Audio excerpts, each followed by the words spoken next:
स्थिति है संभल की वर्तमान समय में? कुल कितने प्राथमिकियां हुई हैं, कितनी गिरफ्तारियां हैं, कितनी मौतें? कल दोपहर बाद से स्थितियां पूर्ण रूप से सामान्य हैं और कोई समस्या नहीं है।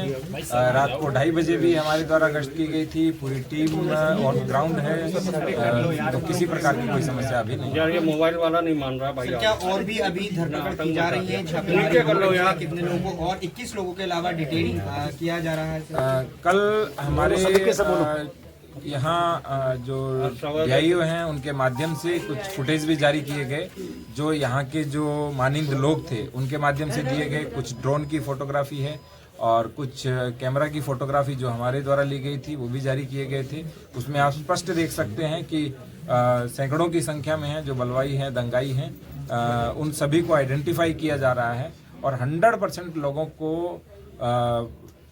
जेल भेजा जाएगा, उन पर कार्रवाई की जाएगी क्योंकि उन्होंने बलवा कराने का प्रयास किया था। सर, नाबालिग जो लोग हैं, बच्चे हैं, उनकी संख्या काफी ज्यादा है जो पत्थरबाजी में शामिल थे, उसको लेकर आप लोग क्या संज्ञान ले रहे हैं? काफी सीरियस मैटर ऑफ कंसर्न है सर। जो एडल्ट नहीं है वो भी शामिल थे, 15-16 साल के बच्चे, 10 साल के बच्चे। ये जो जुवेनाइल जस्टिस होम होते हैं उसमें उनको भेजा जाएगा क्योंकि 18 वर्ष से कम आयु के बच्चों को वहीं भेजा जाता है ताकि उनमें सुधार हो।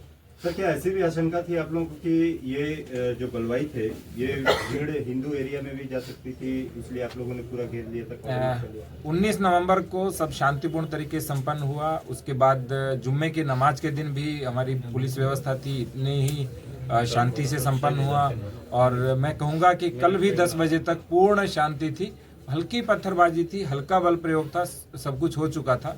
लेकिन जैसे ही ये अनाउंसमेंट हुआ कि सर्वे कंप्लीट हो चुका है, बहुत अच्छे से सर्वे हो चुका है, उसके बाद अचानक से पत्थर शुरू हो गए थे और उसके बाद सब कुछ स्टार्ट। सर, इस मामले में क्या लार्जर कॉन्स्पिरेसी सामने आई है? क्योंकि जिस तरीके से सुनियोजित तरीके से 3 रास्तों से लोग निकल कर आए थे, क्या उनका मकसद था कि सिर्फ मस्जिद के इलाके में नहीं बल्कि शहर के अन्य हिस्सों में भी हिंसा की आग को पहुंचाना उनका मकसद था? और ये हैंडमेड हथियार जिस तरीके से थे, तो क्या पहले से तैयारी करके उनको बनाया गया था? कहीं एक जगह ऐसी कोई जगह आइडेंटिफाई हुई है? हमें जो अभी प्रतीति हुई है प्राइमा फेसी, वो ये लग रहा है कि रातों रात इसका हो सकता है प्लानिंग किया गया हो और बाकी डिटेल जब इन्वेस्टिगेशन होगा उसके बाद पता चलेगा। क्योंकि जब आपस में इतनी पत्थरबाजी की, इन्होंने अपने ही लोगों के ऊपर पत्थरबाजी की, गोली चलाई और हथियार का जो प्रयोग कर रहे थे, इस बात का प्रतीक था कि मे भी आपस में भी क्या है भाई? के अंदर कुछ न कुछ रहा हो। सर, कुछ घरों से भी वेपन रिकवर हुए? घरों से भी कुछ वेपन रिकवर हुए हैं और वो सारा रिपोर्ट के अंदर है, वो आपको मिल जाएगा तो पता लगेगा। सर, एक सवाल बाहरी लोग भी थे क्या? कुछ इस तरह के क्लू मिलेगा कि बाहर से बड़ी संख्या में लोग आए थे?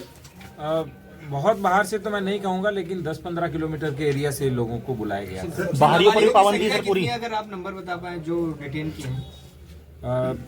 वर्तमान में 25 लोग हैं, लेकिन कुल लगभग 700-800 लोगों की संख्या है, तो एक एक करके आइडेंटिफाई करके सबको डिटेन। सर, कुछ पता चल सकता है किस तरीके के वेपन रिकवर हुए हैं? क्या देसी तमंचे? एक तो आपको दिखाया था, ये चाकू तो मैंने भी पहली बार देखा, जो दोनों तरफ से चलता है, जो भीड़ में चलाने के लिए ही होता है।